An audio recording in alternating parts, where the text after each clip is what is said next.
Tsy mijery ny hita izahay fa ny tsy hita. Fa ny hita dia ho vetivety foana fa ny tsy hita no haritra mandrakizay. Korintiana 2:4 andiny 9:20. Na dia tsara sy kanto meva tena meva aza ny zavaboary izay nomanin'Andriamanitra, namboarin'Andriamanitra ho an'ny zanak'olombelona, dia tonga ilay voary tsy nankatoa. Tsy iza izany fa ny olombelona nandika ny lalàna izay napetrak'Andriamanitra dia teraka ny fahotana ary taorian'ny taorian'ny fahotana misy ny fahasimbany fikorotana ny zavaboary. Rehefa nisy ny fikorotana ny zavaboary dia tonga ny fahavoazana, ny loza, ny fahafatesana. Kanefa noho ny mahafitiavana an'Andriamanitra dia tsy navela nitoetra amin'izany fahavoazana izany mandrakizay ny zanak'olombelona, fa nomeny Jesosy Kristy ilay mpanome ny fiainana, ilay zanak'ondrin'Andriamanitra izay manasotra ny fahotan'izao tontolo izao ary afaka hiverina indray any amin'ilay toerana voalohany nomanin'Andriamanitra, ny fahasambarana tsy misy fahafatesana ny olombelona. Ka izao rehefa mibanjina ny zavatry ny lanitra isika dia mirehitra ao am-pontsika ny fanirinana, anana fisakaizana, fihavanana amin'Andriamanitra ary dia hiavana amin'ny tanteraka isika. Ny fahatanorana sy ny fitiavana an'Andriamanitra dia tokony hisintona ny saintsika voalohany indrindra hianoka eo akaiky ny asan'Andriamanitra. Tokony hiaina amin'ny finoana ny zanak'Andriamanitra isika amin'izao fiainantsika mandalo izao, ary ny fanavotana feno sy tanteraka izay nomeny sy natolony antsika dia hamelombelona indray ny fanantenana.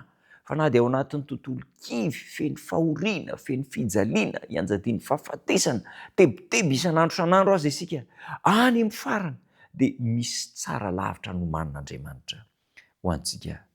Jesosy Kristy ilay mpanome ny fiainana, toko sy andinin'ny maro ao amin'ny tenin'Andriamanitra no manambara fa ao amin'ny Jesosy no misy ny fiainana. Izao ny fiainana, lalina sy fahamarinana ary ny fiainana hoy Jesosy, tsy misy mankany amin'iray fa tsy amin'ny alalako. Ao amiko ny fiainana ary izay mino ahy dia anana fiainana be dia be hoy Jesosy.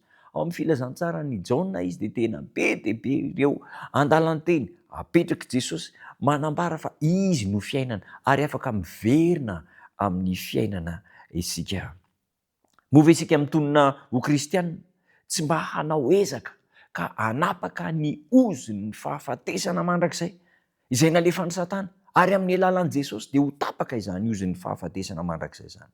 Avelantsika handeha amin'ny hamafisan'ny fontsika ve ireny toe-javatra ireny ka tsy hanana an'Andriamanitra, tsy hanana fanantenana eto amin'izao tontolo izao isika. Inona ny valiny? Tsy dia tsia.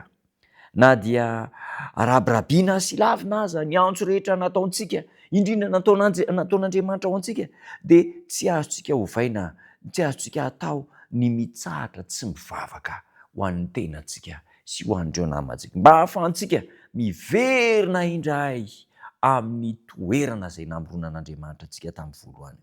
Tsy maintsy tadiavintsika ny fomba hanokafantsika ny maso ny fanahintsika, mba hahatonga ny fahajambantsika ara-pinoana tsy hisy intsony, ary mba hahafahantsika afaka miala amin'ny famatoran'ny Satana.